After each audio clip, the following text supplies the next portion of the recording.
Dari air Zam-Zam, air penuh keberkahan dan keagungan, Donita, pejuang langit kali ini merasakan langsung keajaibannya. Dengan izin Allah, kista yang pernah ada dalam tubuhnya hilang tanpa bekas. Mama di sana tuh minum, pokoknya lakuin semua yang dikasih tahu lah gitu pokoknya. Pas pulang, udah selesai umroh, pulang ceritanya mau cek, mau atur jadwal operasi, karena kistanya tuh hilang. Aku saat itu kayak, wah bener yang namanya penyakit itu dari Allah dan disembuhkan oleh Allah itu bener banget gitu.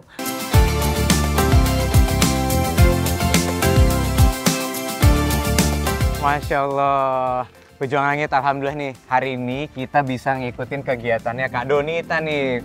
Mau bagi-bagiin air Zam-Zam karena Kak Donita tuh udah merasakan keberkahan dari air Zam-Zam sendiri. Masya Allah, Masya Allah. Masya Allah. Kan memang Kak Donita itu udah sering berangkat umroh itu sebelum juga berhijrah waktu itu. Iya ya? betul. Nah, apa sih yang membuat Kak Donita itu sangat rindu sekali balik ke Baitullah? Kita jalan-jalan ke negara manapun ya, pasti ada satu tempat yang bikin kangen. Salah satunya adalah aku tuh bener-bener suka dan selalu ngerasa kangen sama Masjid Nabawi sih. Karena di Madinah tuh, di Masjid Nabawi tuh bener-bener tenang. Salah satunya itu, dan yang pasti nggak ada nikmat dan seharu itu di saat kita pertama kali lihat Ka'bah, dan momen itu tuh nggak bisa dilupain. Pejuang langit, Donita, sosok model dan pemain sinetron yang sangat terkenal di eranya, yang dikenal dengan gaya hidup glamornya, mendapatkan hidayah saat ia berangkat umroh ke Tanah Suci. Tapi sebenarnya, keberangkatannya ke Tanah Suci hanya iseng, tanpa rencana. Tapi siapa sangka, perbuatan isengnya justru jadi titik balik hidupnya. Kan aku lagi di kamar tuh di atas, aku turun ke bawah, ke mama, ke kamar mama, ngetok, terus gitu cuma bilang kayak, Ma aku mau umroh. Hah? Kapan? Bulan ini gitu. Iya mau bayar sekarang. Hah? Bayar sekarang? Kamu emang udah dapet ininya segala macamnya? Udah gitu. Makanya dia lumayan kaget sih. Jadi emang semuanya mendadak sih. Semua itu berawal dari penyakit yang dideritanya. Penyakit kista yang tak pernah ia bayangkan sebelumnya. Tapi siapa sangka, penyakit inilah yang mengantarkan dirinya ke takdir lain. Dan jadi awal perjalanan iman.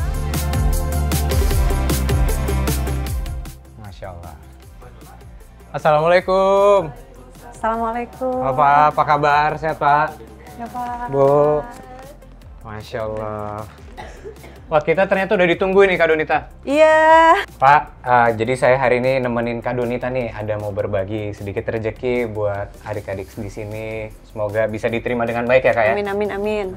Masya Allah. Adiknya namanya siapa ini? Hamzah. Hamzah umur berapa? 11. 11. Udah kelas berapa sekarang? Kelas 6. Oh kelas 6, hebat, Masya Allah. Diminum ya nak ya. Sebelum berangkat umroh tahun 2010, aku tuh ceritanya periksa ke dokter. Baik. Minta ke dokter supaya dapat obat supaya di sana bisa lancar, nggak dapat halangan gitu loh. Jadi pas lagi minta obat, aku baru tahu ternyata pas lagi dicek aku ada kista endometriosis 5 cm. Terus dokter nanya, berarti selama ini kalau misalkan menstruasi atau datang bulan suka kesakitan ya? Terus aku bilang iya gitu. Terus dokternya bilang, wah ini sih besar, jadi sekarang umroh aja. Setelah pulang umroh kita atur untuk operasi angkat kista. Kaget tuh, selama pergi umroh tuh nangis. Pejuang langit, dalam ibadah umroh pertamanya, Donita merasa sangat takut. Khawatir penyakit kista yang dideritanya akan menyebabkan dirinya tak punya keturunan. Selama di Tanah Suci, ia tak hentinya menangis dan memohon pertolongan Allah. Hingga suatu saat, di Tanah Suci Allah pertemukan ia dengan seorang kiai yang mengajarinya tentang khasiat air Zam-Zam. Donita tertarik dan ingin mencoba rutin meminumnya sebagai ikhtiar dan bisa menenangkan dirinya dari rasa takut dan khawatir. Semuanya atas izin Allah. Jadi yang penting adalah kita tuh ikhtiar sambil doa. Ini kan mau pergi umroh nih katanya gitu. Minum aja air zam-zam pas tawaf sunnah gitu. Misalkan kita bawa aja air zam-zamnya, terus gitu kita doa. Pas udah gitu kita minum terus kita doa. Ya Allah, minta sembuh, minta diangkat penyakitnya, minta kesembuhan yang sempurna. Terus selain diminum, dioles di perut. Selama di sana tuh minum. Pokoknya lakuin semua yang dikasih tahu lah gitu pokoknya.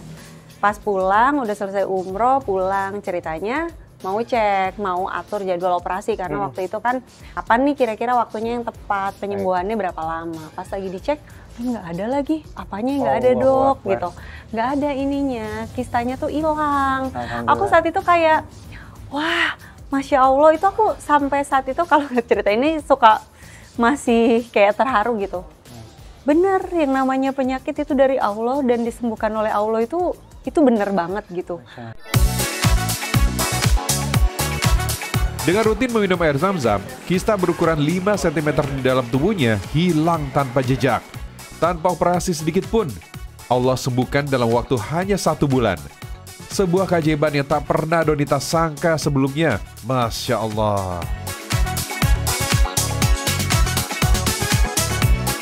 Di saat kita di sana, jutaan kepala lagi memanjatkan doa tuh, alhamdulillah sebagian besar doa yang aku panjatin tuh kabul. Dan aku diingetin berkali-kali, sesuatu yang kita minta itu nggak dikabul, insya Allah itu jadi tabungan pahala kita gitu. Mungkin kalau aku pergi tanpa ada sakit, doanya ya doa biasa aja mungkin, nggak yang jadi lebih khusyuk, minta sembuh. Allah kasih aku sakit supaya aku sadar nikmat sehat yang Allah kasih gitu. Allahu Akbar. Jadi selama di sana, memang fokus pada saat itu doa untuk memohonkan kesembuhan tadi. Betul. Jadi aku yang tadinya punya list pengen ini itu segala macam, itu gugur. Yang utama tuh doa sehat itu. Tujuh Langit, guru saya pernah bilang, keberkahan air zam-zam itu luar biasa, bisa mengenyangkan, bisa menambah energi, bisa menyembuhkan penyakit, dan lainnya. Intinya, air zam-zam itu bisa bermanfaat tergantung tujuan orang yang meminumnya. Rasulullah SAW bersabda, air zam-zam tergantung niat orang yang meminumnya. Selain baca doa minum air zam-zam, aku biasanya ya basmalah lah, bismillahirrahmanirrahim, alhamdulillahirrahmanirrahim. Aku baca syahadat sama sholawat. Allahumma sholli ala sayyidina Muhammad wa ala ali sayyidina Muhammad. Asyhadu an la ilaha illallah wa asyhadu anna Muhammadar Rasulullah. Semua atas izin Allah, mudah-mudahan Allah sehatkan. Semua hajat, semua disebutin baru minum. Rasulullah SAW pernah membawa air zam-zam dalam botol atau tempat air. Ada orang yang tertimpa sakit, kemudian beliau menyembuhkannya dengan air zam-zam. Berdasarkan hadis ini pula, sebagian ulama menganjurkan untuk berbekal membawa air zam-zam ke kampung halaman, usai beribadah di tanah suci. Keberkahan air zam-zam yang luar biasa ini bagi Donita bukan tanpa alasan, melainkan meneladani Nabi SAW. Air zam-zam jadi air yang selalu diberkahi dan keberkahannya dirasakan manusia sepanjang masa, sejak zaman Nabi Ibrahim alaihissalam. Baca istighfar mungkin, atau biasanya sih kalau subuh sama maghrib tuh aku baca Al-Waqiah. Terus udah gitu kalau untuk malamnya tuh biasanya aku baca doa Nabi Yunus. Di saat aku punya masalah, nggak tahu kenapa lebih tenang. Aku ngerasanya kayak seberat apapun masalahnya gitu, lewat-lewat aja sih, alhamdulillah. Alhamdulillah. Di mana ada kesulitan, di situ ada kemudahan kayak. Betul. Wow, luar biasa. Nah, untuk amalan-amalan tadi kayak istighfar, doa Nabi Yunus, itu ada waktu-waktu tertentu nggak? Kalau istighfar sih kapanpun kalau aku ya, maksudnya lagi diam, lagi apa, kapanpun lah ya. Kalau istighfar, kalau Al-Waqiah biasanya setelah subuh sama setelah maghrib. Kalau doa Nabi Yunus biasanya setelah Isya. Kenapa aku pilih? Karena kan lebih tenang ya. La ilaha illa anta subhanaka inni kuntu minaz zalimin. La ilaha illa anta subhanaka inni kuntu minaz zalimin. Puji Langit, kata guru saya, doa istighfar ini dibaca terus-menerus oleh Nabi Yunus alaihissalam saat beliau berada di perut ikan, hingga Allah SWT menyelamatkannya. Ikan besar yang menelannya ini akhirnya memuntahkan Nabi Yunus keluar dari perutnya. Rasulullah SAW bersabda, tidaklah seorang muslim berdoa dengan doa Nabi Yunus, melainkan Allah akan mengabulkannya. Aku diajarin sama salah satunya suami aku, apapun yang kita dapat di sini, itu memang rezeki kita. Jadi jangan pernah ngotot. Dulu masih boleh tuh sholat di Hijr Ismail, zaman dulu ya. Nah kalau sekarang kan ada jamnya tuh kapan dibuka gitu untuk cium Hajar Aswad. Nah itu tuh bener-bener penuh, bener-bener kayak desek-desekan, bahkan lagi ada yang sujud aja ada yang keinjek gitu-gitu ya. Ya udah deh, kalaupun aku nggak bisa dapat sholatnya, minimal aku bisa bantuin orang sholat tanpa diinjak gitu. Jadi waktu itu aku bantuin untuk jagain orang-orang, ada ibu-ibu, nenek-nenek yang lagi pada sholat, aku jagain. Nggak tahu kenapa setelah beliau selesai sholat, itu rasanya Hajar Aswad itu kayak sepi. Aku bahkan bisa sholat sampai sholat tasbih yang sepanjang itu gitu di situ. Ngerasanya kosong aja, padahal orang lain lihat itu penuh-penuh aja. Dan itu kuasa Allah gitu ya, di saat kita mau memudahkan orang, mungkin Allah mudahkan ya. Salah satunya waktu mau coba untuk cium Hajar Aswad. Saat itu aku bantuin temen aku untuk cium Hajar Aswad, tapi nggak tahu kenapa ada yang narik kepala aku, malah aku yang dapat cium. Puji Langit, perjalanan hidup Donita tidaklah selalu mulus. Namun, ia selalu mengamalkan jalur langitnya. Banyak ujian menerpa hidupnya, bahkan pernah mengalami titik terendah dalam hidupnya. Makanya kadang kan kita suka bilang, oh kayaknya hidupnya enak-enak aja, kayaknya coba deh gitu-gitu. Terkadang apa yang dilihat dari media sosial atau tampilan luar itu tidak semuanya gitu. Aku tuh keguguran 2 kali. Ya Allah. Yang pertama karena pas awal nikah, aku nggak tahu kalau aku lagi hamil gitu.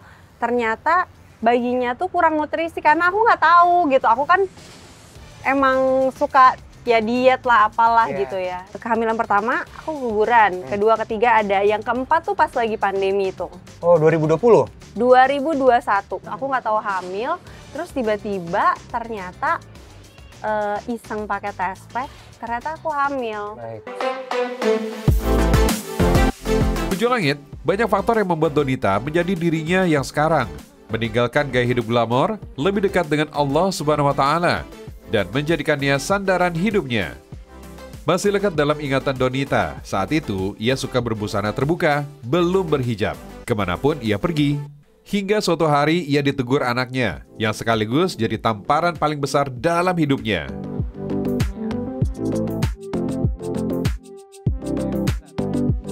Kamu kan tahu aku dari dulu kayak begini, kenapa kamu sekarang nuntut aku pakai kerudung gitu? Enggak, aku cuman ngasih tahu kalau sebenarnya itu tuh tanggung jawab aku, dan sebagai seorang kepala keluarga ya wajib menyampaikan itulah intinya, karena itu akan jadi beban aku gitu. Terus udah nih, anak aku yang pertama itu masih kecil sih, kayaknya sekitar umur 4 tahun, 3 apa 4 tahun gitu. Aku kan nggak pakai kerudung ya. Dia selalu nanyanya, kok mama nggak pakai kerudung sih? Perempuan kan harusnya pakai kerudung, nenek pakai kerudung, siapa pakai kerudung, selalu ngomongnya gitu. Baik. Di satu momen tuh aku tuh mimpi aku tuh di mimpi aku, anak aku tuh nangis-nangis. Mama, aku sakit, kenapa? Baik. Mama pakai kerudung, kalau mama nggak pakai kerudung, aku sakit, dipukul sama Allah. Ya Allah. Aku kebangun, aku kaget banget kan, itu kayak bener-bener kebangun dalam keadaan aku nangis gitu. Aku langsung ke kamarnya dia, aku pelukin, aku nangis, sampai susnya tuh nanya, kenapa Bu? Nggak apa-apa gitu. Puji Langit, mimpi sang anak itulah yang mengubah hidupnya, yang mendorongnya untuk berhijab.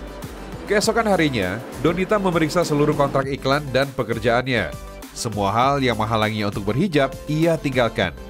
Semua dilakukan tanpa ragu.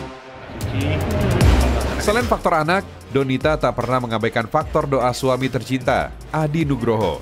Ternyata, diam-diam sang suami selalu mendoakan agar ada saat dirinya menutup aurat dan jadi wanita solehah. Akhirnya aku memutuskan untuk pakai kerudung ya sampai hari ini. Terus kata Mas Adi cuman bilang, alhamdulillah ya, mungkin ini adalah jawaban dari doa-doa aku. Setiap sholat aku cuman berdoa, ya Allah, kasih istri aku hidayah untuk menutup auratnya dengan cara yang semudah mungkin. jangan dikasih sakit, jangan dikasih cobaan apa-apa. Karena kan ada beberapa teman aku yang dikasih sakit dulu. Suami aku doanya mudah-mudahan Allah mudahkan aku untuk berhijab dengan cara yang semudah mungkin. Dan Masya Allahnya cuman lewat mimpi sih. Pas aku cari tahu kan sebenarnya yang bisa menyelamatkan atau yang menjerumuskan anak laki-laki, adik laki-laki, kakak laki-laki, ayah suami itu adalah cuman karena seorang perempuan yang tidak menutup hijabnya gitu. Masya Allah.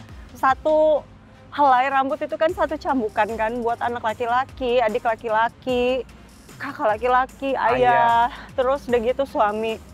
Jadi aku pikir, iya kali ya gitu, mungkin ya aku nggak boleh egois lah, masa cuma gara-gara aku misal nih anak-anak sama suami aku, mereka udah pantas buat masuk surga, mereka ditarik dari situ cuman gara-gara kesalahan aku, ya aku egois banget.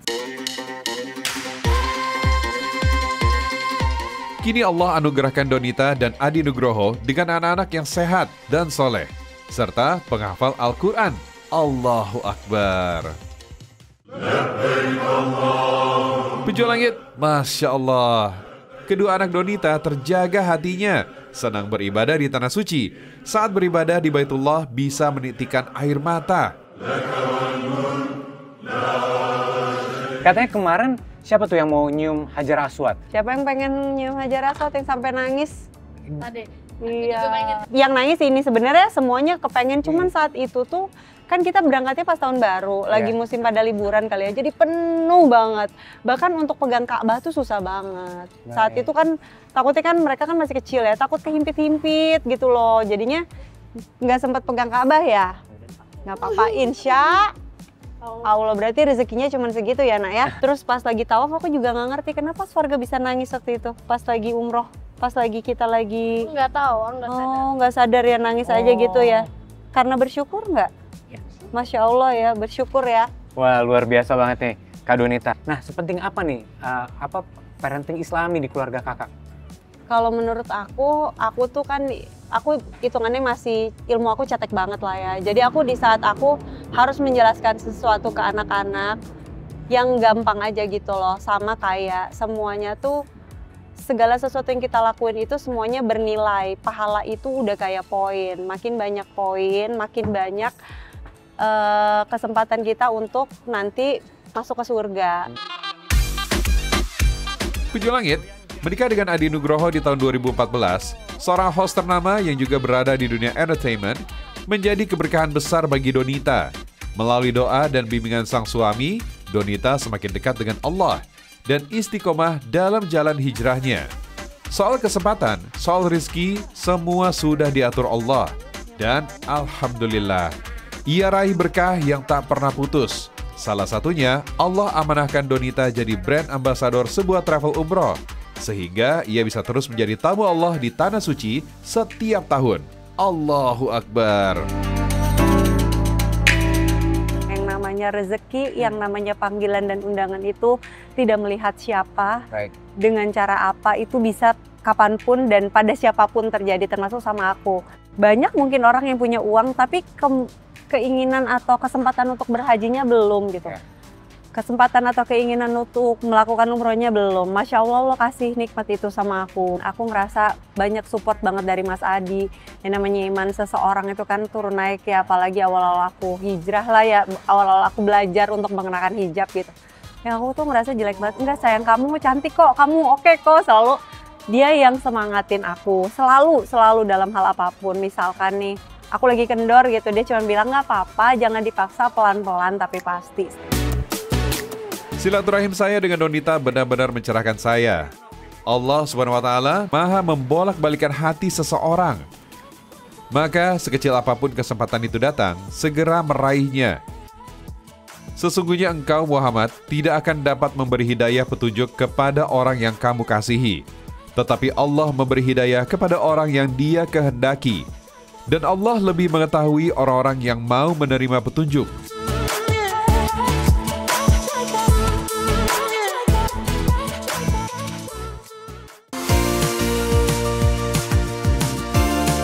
Jangan lupa mau berangkat kerja, mau segala macam aktivitas, jangan lupa sholat duha. Gampang banget sholat duha. Jadi ibu ngamalin sholat duha ini udah berapa lama, Bu?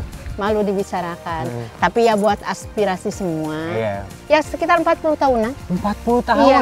Iya. Masya Iya. Allah, ini istiqomahnya luar biasa loh.